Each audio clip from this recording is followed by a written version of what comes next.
외국 원작들에 밀려 국내 창작물들이 점차 설 자리를 잃어가고 있습니다. 21세기 문화 콘텐츠의 핵심인 이야기 산업을 얘기할 때 빼놓을 수 없는 게 지금 보시는 해리포터 시리즈입니다.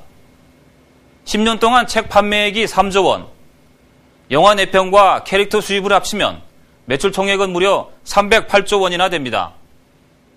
전 세계 이야기 산업의 규모는 1조 3,566억 달러로 자동차 산업 1조 2천억 달러를 능가하고 IT 산업의 2배에 가깝습니다. 이야기 산업이 첨단 산업의 매출 규모를 뛰어넘은 겁니다.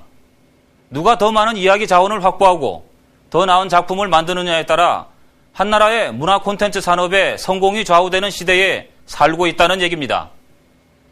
그렇지만 세계 이야기 시장에서 우리나라 작품이 차지하는 비율은 2.4%에 불과합니다.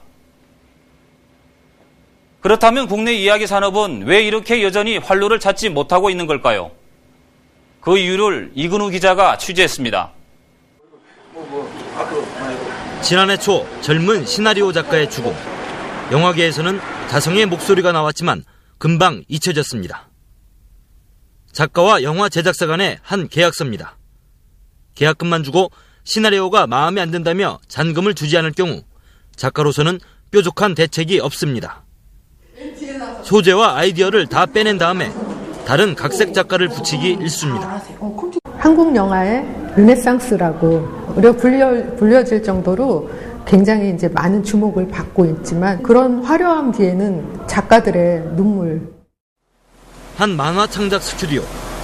젊은 만화가들에게 꿈의 산실이지만 현실은 다릅니다. 인터넷 포털에 띄우는 만화는 검증이라는 이유로 몇 달 동안 원고료를 못 받고 정식 데뷔를 해도 생계가 힘들 정도입니다.